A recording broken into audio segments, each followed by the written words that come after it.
नमस्कार दोस्तों। SSC GD के पेपर चल रहे हैं। 12 फरवरी को जिन जिन लोगों का पेपर था उन लोगों के मन में उत्सुकता होगी अपने आंसर की को जानने के लिए, तो ऑल शिफ्ट के जीके जीएस के आंसर की लेकर के या एनालिसिस लेकर मैं आया हूं। तो वीडियो इंपॉर्टेंट है, अंत तक देखिएगा। साथ ही साथ जिन लोगों का पेपर नहीं अभी हुआ है वो भी वीडियो को ध्यान से देखेंगे, क्योंकि कई बार पेपर में जो प्रश्न पूर्व में आए रहते हैं वो रिपीट कर दिए जाते हैं। तो वीडियो इंपॉर्टेंट है और आप लोग कमेंट करके ज़रूर बताइएगा कि आपका पेपर कब है। चलिए स्टार्ट करते हैं। वर्ष 2024 तक दिल्ली के मुख्यमंत्री कौन थे? तो सही जवाब होगा आतिशी मारलेनी। यहाँ पर आपको ध्यान रखना है, वर्ष 2024 में केजरीवाल भी मुख्यमंत्री थे, लेकिन लास्ट मुख्यमंत्री जो थी वो आतिशी मारलेना थी, इसलिए सही जवाब आतिशी मारलेना होगा। फिर अगला प्रश्न था, पूछा गया था तत्वबोधिनी सभा की स्थापना किसने की थी? तो यहाँ देखिए, तत्वबोधिनी सभा की स्थापना देवेंद्रनाथ टैगोर ने की थी।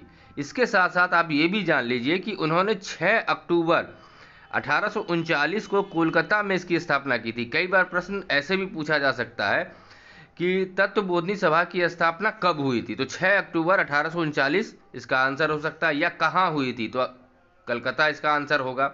ऐसे प्रश्न पूछा गया था कि तत्वबोधिनी सभा की स्थापना किसने की थी? तो सही जवाब क्या होगा? देवेंद्रनाथ टैगोर ने। चलिए आगे देखते हैं। गरिमा हजारिका किस शास्त्रीय नृत्य से, यहाँ पर शास्त्रीय होगा, थोड़ा सा मिस्टेक है, टाइपिंग एरर है। गरिमा हजारिका किस शास्त्रीय नृत्य से संबंधित है? तो गरिमा हजारिका जो है ये सत्रिया शास्त्रीय नृत्य से संबंध रखती हैं, एक अच्छी कलाकार थी इसकी। चलिए आगे बढ़ते हैं।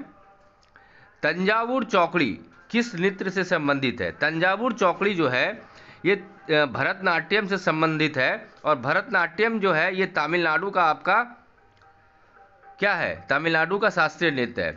दोस्तों मैंने आपके लिए जनगणना 2011 से संबंधित वीडियो बनाई है, क्योंकि जनगणना से प्रश्न हर शिफ्ट में पूछे जा रहे हैं। साथ ही साथ वर्तमान में कौन क्या है नियुक्ति, इसके भी मैंने वीडियो बना करके अपने चैनल पर डाल रखा है। इससे भी प्रश्न बार बार पूछे जा रहे हैं, तो ये दोनों वीडियो को आप जरूर देख लें अगर अभी तक आप लोगों ने नहीं देखा है, क्योंकि इससे प्रश्न पूछे जा रहे हैं तो इम्पॉर्टेंट रहेगा आपके लिए एग्जाम की तैयारी के दृष्टिकोण से। तो जरूर देखें उन वीडियो को। चलिए आगे बढ़ते हैं। अर्णव चक्रवर्ती कौन सा वाद्य यंत्र बजाते हैं? अर्णव चक्रवर्ती सरोद वाद्य यंत्र बजाते थे। इसके ये महान कलाकार थे, अच्छे कलाकार थे। फिर अगला है, यामसे नाम का त्यौहार किस राज्य में मनाया जाता है? यामसे नाम का त्यौहार नागालैंड की राजधानी कोहिमा में मनाया जाता है, ये बात आपको याद रखनी है। फिर अगला है, संतुलित बजट का क्या अर्थ है? यह प्रश्न पूछा गया था। यहाँ पर हालांकि आपको ऑप्शन के अनुसार जवाब देना था, लेकिन संतुलित बजट होता क्या है ये मैं आपको बता रहा हूँ। संतुलित बजट एक ऐसा बजट होता है जिसमें राजस्व व्यय के बराबर होता है, मतलब आमदनी और खर्चा ये बराबर होता है जिस बजट में, वो संतुलित बजट कहलाता है। ये मोटी मोटी बातें आपको ध्यान रखनी है। फिर अगला है, आपातकाल के दौरान किसी राज्य विधानसभा की अवधि कौन बढ़ा सकता है? तो ये अधिकार संसद के पास होता है, तो संसद इसका सही जवाब हो जाएगा। फिर अगला जो प्रश्न पूछा गया था, भारतीय संविधान के अनुच्छेद 1 में भारत का वर्णन किस रूप में किया गया है? भारतीय संविधान के अनुच्छेद 1 में वर्णन किया गया है कि भारत जो है एक राज्यों का संघ है, इसके बारे में उसमें बताया गया है भारतीय संविधान के अनुच्छेद 1 में। तो आपको ध्यान रखना है कि उसमें राज्यों के संघ के बारे में बताया गया है। फिर अगला प्रश्न है, राष्ट्रीय स्क्वैश, यहाँ पे थोड़ा सा एरर है दोस्तों, राष्ट्रीय स्क्वैश चैंपियनशिप जीतने वाले दूसरे सबसे कम उम्र के खिलाड़ी कौन है? तो इसका सही जवाब है अनाहत सिंह। देखिए, चर्चित खिलाड़ी एक वीडियो है हमारे चैनल पे, अभी हाल ही में मैंने अपलोड की है, उसमें भी मैंने इसके बारे में बताया है।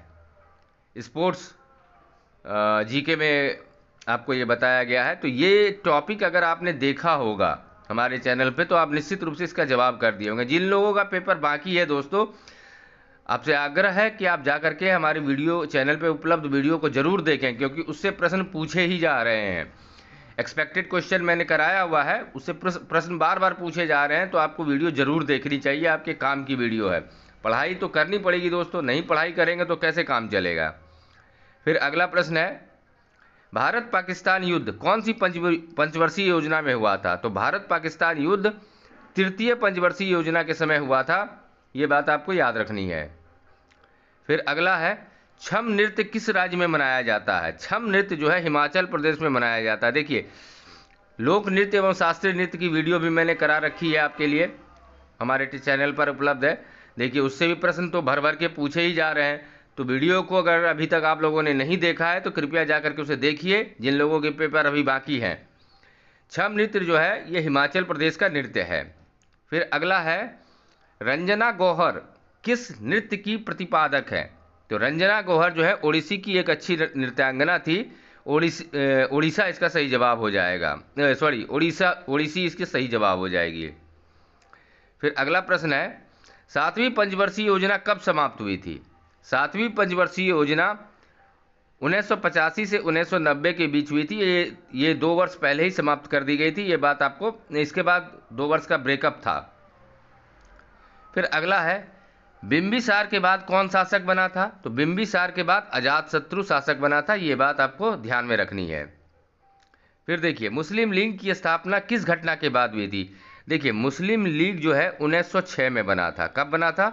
1906 में बना था, और ये हुआ था बंगाल विभाजन के बाद। तो बंगाल विभाजन कब हुआ था? तो 1905 में हुआ था, आपको याद रखनी है। बंगाल विभाजन के बाद 1905 में, बंगाल विभाजन के बाद मुस्लिम लीग की स्थापना 1906 में हुई थी, ये बात आप ध्यान रखिएगा। कई बार प्रश्न ऐसे भी पूछे जा सकते हैं कि मुस्लिम लीग की स्थापना किस ईस्वी में हुई थी? तो 1906 इसका सही जवाब हो जाएगा। ये भी पूछा जा सकता है कि बंगाल विभाजन कब हुआ था? तो 1905 में हुआ था, ये भी आपको याद रखनी है। फिर अगला जो प्रश्न पूछा गया था 12 फरवरी एसएससी जीडी के पेपर में, सुखविंदर सिंह सिंधु निम्न में से किसके सदस्य हैं? सुखविंदर सिंह सिंधु निर्वाचन आयोग के सदस्य हैं।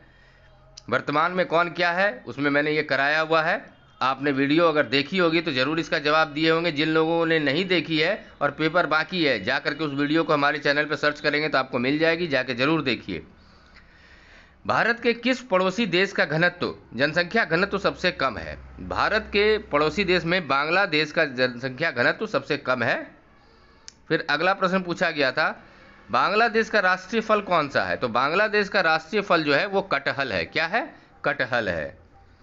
फिर देखिए, अगला प्रश्न पूछा गया था, उस्ताद रशीद खान किस घराने से संबंधित है? उस्ताद रशीद खान रामपुर सहसवान घराने से ताल्लुक़ रखते थे, ये बात आपको ध्यान में रखनी है। फिर अगला प्रश्न पूछा गया है, भारतीय संविधान के अनुच्छेद 48A का संबंध किससे है? भारतीय संविधान का अनुच्छेद 48A पर्यावरण संरक्षण, वनों और वन्य जीवों की सुरक्षा से संबंधित है, ये आप ध्यान रखिएगा। फिर अगला प्रश्न जो पूछा गया था, वर्ष 2020 में मनोज दास ने किस क्षेत्र में पद्म भूषण प्राप्त किया था? तो मनोज दास ने साहित्य और शिक्षा के क्षेत्र में पद्म भूषण प्राप्त किया था। तो उम्मीद करता हूं दोस्तों वीडियो आपको पसंद आई होगी, तो जाते जाते एक लाइक कर दीजिए। जो लोग पहली बार चैनल पर आए हैं, चैनल को सब्सक्राइब करते हुए अधिक से अधिक शेयर कर दीजिए। धन्यवाद।